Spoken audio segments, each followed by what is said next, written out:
Ici c'est le GAEC Reflet de la Dour, l'exploitation de la famille Bedbeder. Donc moi je suis Nicolas Bedbeder, je suis le fils. Je suis sur l'exploitation depuis 2004 officiellement, après avoir été diplômé en 2003. Bon, je me suis installé sur l'exploitation familiale qui avait 27 mères à l'époque je crois.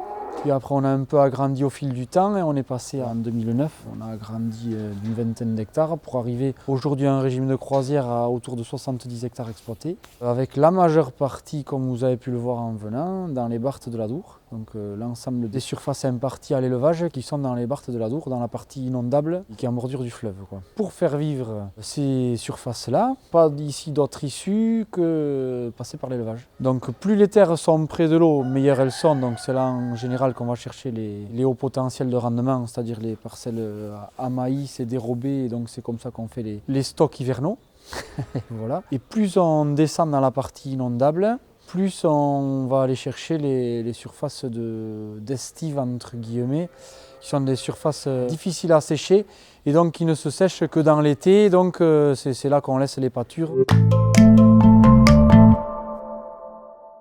La façon dont on fonctionne, donc ici c'est un troupeau sélectionneur entre guillemets, comme tout le monde, en blonde d'Aquitaine, inscrit au Herdbook. On travaille sur de la blonde d'Aquitaine pure. On a longtemps été à l'insémination, ça c'était plutôt sous mon père. Moi aussi je fais un peu d'insémination, mais ça a plutôt tendance à réduire et à s'orienter vers du fonctionnement avec taureau pour des raisons de main d'œuvre et aussi de goût parce que j'aime bien aller vite.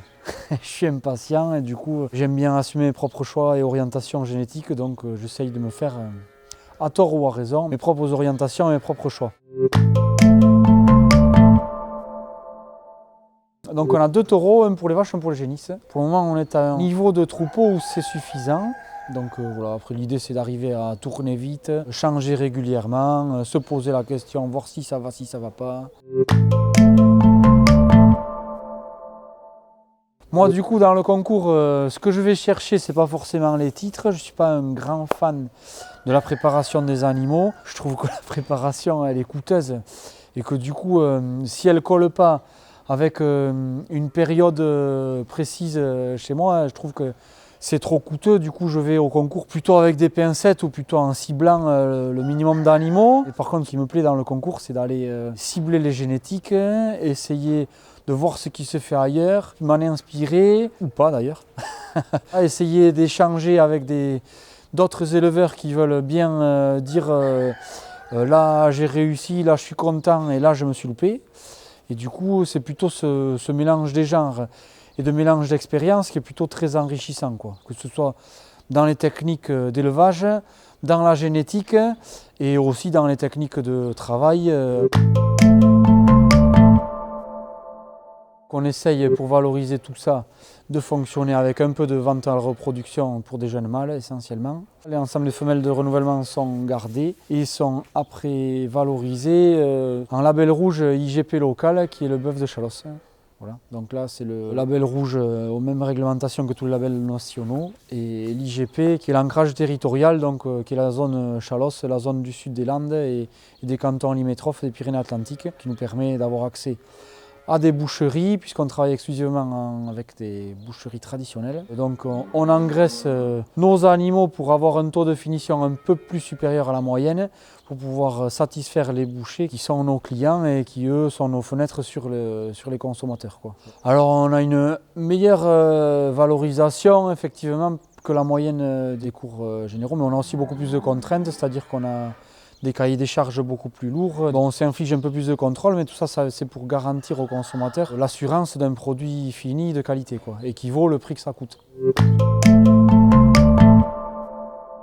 Moi j'aime l'aptitude au vélage, la finesse de squelette et la finesse musculaire. D'un point de vue commercial, j'essaye de mixer ça avec des performances en poids carcasse qui me permettent quand même de ne pas perdre trop de rentabilité, quoi. Avec un grand nombre de génisses vendus engraissés tous les ans, il ne faut pas qu'on perde trop en poids carcasse pour ne pas perdre trop de rentabilité. Comme j'ai mis le doigt un peu dans le milieu de la viande, là, je me suis rendu compte que voilà, il y a des attentes derrière et si on est à la blonde, il faut que la blonde soit bien finie avec des céréales produites sur la ferme. Du coup, il ne faut pas en avoir honte.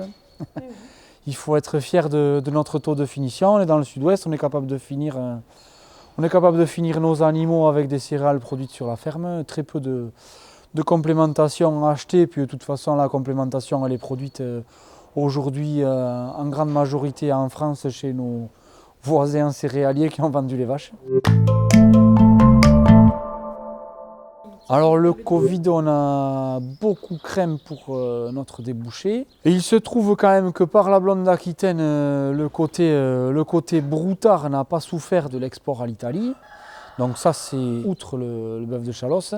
Et on a beaucoup craint pour le bœuf de Chalosse avec la fermeture de certains bouchers qui sont notamment dans des halles et des trucs comme ça. Donc eux ont été grandement impactés. Mais on se rend compte quand même que le Covid a eu des vertus, c'est-à-dire que le consommateur français s'est rendu compte que consommer français c'était bien. Et du coup les bouchers avec qui on travaille sont plutôt sortis grandis de la période, c'est-à-dire qu'ils ont vu, par le fait qu'ils sont des commerces de proximité et des petits commerces, ils ont vu apparaître une nouvelle clientèle. On a une qualité de viande qui est reconnue et un label qui se vend bien. Le truc c'est que si on n'a pas de jeunes qui rentrent dans le système pour pouvoir la produire et pour nous aider à nous défendre, ça va devenir compliqué à promouvoir des labels de qualité, à maintenir des signes de qualité, à maintenir des modes de fonctionnement qui mettent en avant la qualité. Et voilà, tout ce qui a trait plus ou moins à la promotion, et tout ça, ça va devenir compliqué si on n'a pas le renouvellement des générations, si on n'a pas d'installation. Alors il y en a, mais c'est juste que là, il va y avoir un tournant à passer dans les 5-10 ans, là, à vraiment accompagner des jeunes et essayer de faire en sorte qu'il faut vraiment qu'on soit plus nombreux, qu'on garde une dynamique et qu'on renouvelle des générations pour essayer de garder une saine émulation entre nous qui fait ça fait le sang de notre travail, quoi.